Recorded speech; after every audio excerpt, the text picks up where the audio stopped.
नमस्कार, मैं आनंद पांडे आप सभी लोगों का अपने YouTube channel Radha Krishnan academy में स्वागत करता हूं। जैसा कि आप लोगों को पता है कि करंट अफेयर्स की सीरीज जो हम लोगों के द्वारा चलाई जा रही है वो काफ़ी महत्वपूर्ण है आने वाली भर्ती के लिए, जैसे एडेड जूनियर हाई स्कूल हो गया या इसके अलावा प्राथमिक शिक्षक भर्ती भी आगे आने वाली है, तो इन सब के लिए बहुत ही महत्वपूर्ण है। तो चलिए हम लोग आज की श्रृंखला को आगे बढ़ा रहे हैं।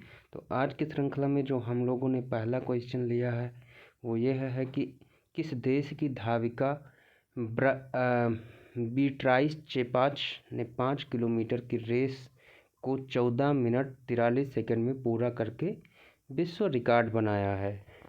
तो इसका ऑप्शन ए केन्या है, ऑप्शन बी घाना, ऑप्शन सी माली और ऑप्शन डी नाइजीरिया। तो इसका जो राइट आंसर है वो है ऑप्शन ए केन्या। केन्या की लंबी दूरी की 29 वर्षीय महिला धावक ब्रेटस चेपाच ने 5 विश्व रिकॉर्ड अपने नाम कर लिया है। सॉरी, माफ कीजिएगा, 5 विश्व रिकॉर्ड जो है उन्होंने अपने नाम कर लिया है। इन्होंने जो है 14 फरवरी 2021 को 14 मिनट 43 सेकेंड के समय में 5 किलोमीटर का विश्व रिकॉर्ड तोड़ दिया। उन्होंने मोनाको में पुराने रिकॉर्ड को तोड़ने के लिए 1 सेकेंड का कम समय लिया है। उनके नाम पर 3000 मीटर स्पीड लचेज में भी विश्व रिकॉर्ड दर्ज है। इसके बाद अगले प्रश्न की ओर आगे बढ़ते हैं। तो अगला प्रश्न जो है वो है कि अमेरिका ने हाल ही में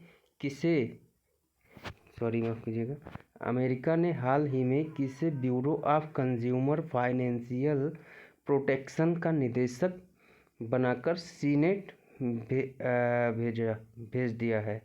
तो इसका ऑप्शन है Rahul Sachdeva, option B Rohit Chopra, option C Mohan Agarwal और ऑप्शन डी दिनेश चक्रवर्ती।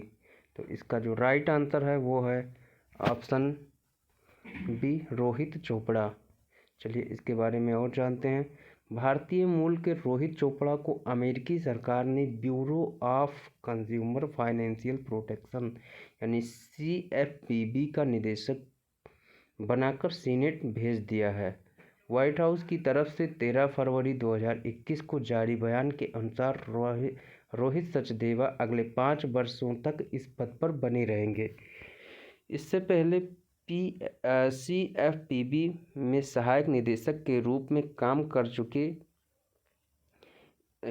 चुके हैं। इसके अतिरिक्त अमेरिका के शिक्षा विभाग में भी विशेष सलाहकार के रूप में अपनी सेवाएं दे चुके हैं। तो चलिए हम लोग अगले प्रश्न की ओर आगे बढ़ते हैं।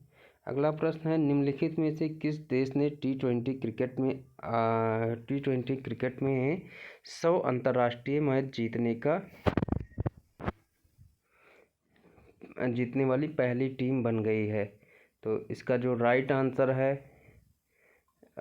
उससे पहले ऑप्शन देख लेते हैं। तो option A Australia, option B Bharat, option C Pakistan और ऑप्शन डी इंग्लैंड। तो इसका जो राइट आंसर है ऑप्शन सी पाकिस्तान की टीम ने जो है 14 फरवरी 2021 को साउथ अफ्रीका की टीम को 4 विकेट से हरा करके यह उपलब्धि हासिल की है।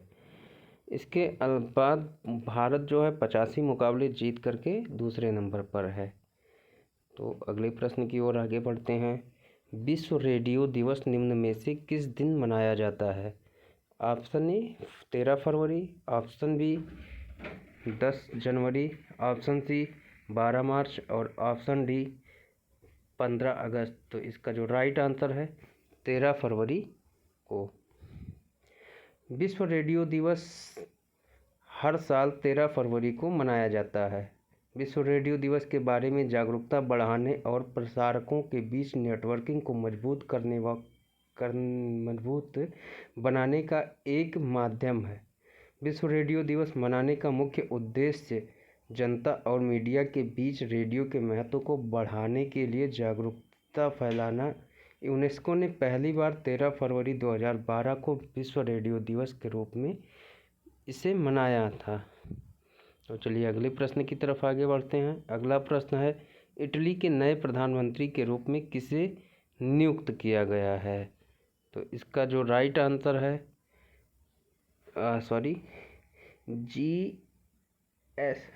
जी.ए. कांटे, या फिर option B Mario Draghi, option C Yoshihide Suga, और ऑप्शन डी महिंदा राजपक्षे। तो इसका जो राइट आंसर है ऑप्शन बी मारियो द्रागी। पूर्व यूरोपीय सेंट्रल बैंक के प्रमुख मारियो द्रागी इटली के नए प्रधानमंत्री बन गए हैं। उन्होंने 13 फरवरी 2021 को प्रधानमंत्री के रूप में शपथ ली है। 73 वर्षीय द्रागी सुपर मारियो के रूप में जाने जाते हैं। पिछले प्रधानमंत्री जी.ए. कांटे ने 13 जनवरी में इस्तीफा दे दिया था, क्योंकि उनकी पार्टी ने यूरोपीय संघ रिकवरी निधि के खर्च के लिए योजनाओं पर गठबंधन सरकार के लिए समर्थन खो दिया था। तो चलिए अगले प्रश्न की ओर आगे बढ़ते हैं। अगला प्रश्न है, निम्नलिखित में से राष्ट्रीय महिला दिवस जो है किस दिन मनाया जाता है? तो ऑप्शन ए 10 मार्च, ऑप्शन बी 12 अप्रैल, ऑप्शन सी 25 दिसंबर, और ऑप्शन डी 13 फरवरी। तो इसका जो राइट आंसर है ऑप्शन डी 13 फरवरी। चलिए अगले प्रश्न की ओर आगे बढ़ते हैं। हर साल से अगला प्रश्न जो है, भारत सरकार ने आपातकालीन मानवीय सहायता के तौर पर निम्न में से किस देश को 2000 मीट्रिक टन चावल उपलब्ध करवाए हैं? तो इसका जो ऑप्शन ए है वो चीन है, option B Pakistan, option C Syria, और ऑप्शन डी इराक। तो इसका जो राइट आंसर है ऑप्शन सी सीरिया। भारत ने सीरिया के खाद्य सुरक्षा को मजबूत करने हेतु 2000 टन चावल उपहार के तौर पर दिया है। विदेश मंत्रालय ने 12 फरवरी 2021 को एक बयान में कहा कि 1000 टन की पहली खेप 11 फरवरी 2021 को सीरिया पहुंच गई। विदेश मंत्रालय के अनुसार शेष 1000 टन 18 फरवरी तक सीरिया पहुंच जाने की उम्मीद है। मंत्रालय ने बताया कि सीरिया की सरकार ने आपातकालीन मानवीय सहायता के तौर पर भारत से चावल देने का अनुरोध किया था। बयान में कहा गया कि भारत और सीरिया के बीच घनिष्ठ और दोस्ताना संबंध रहे हैं।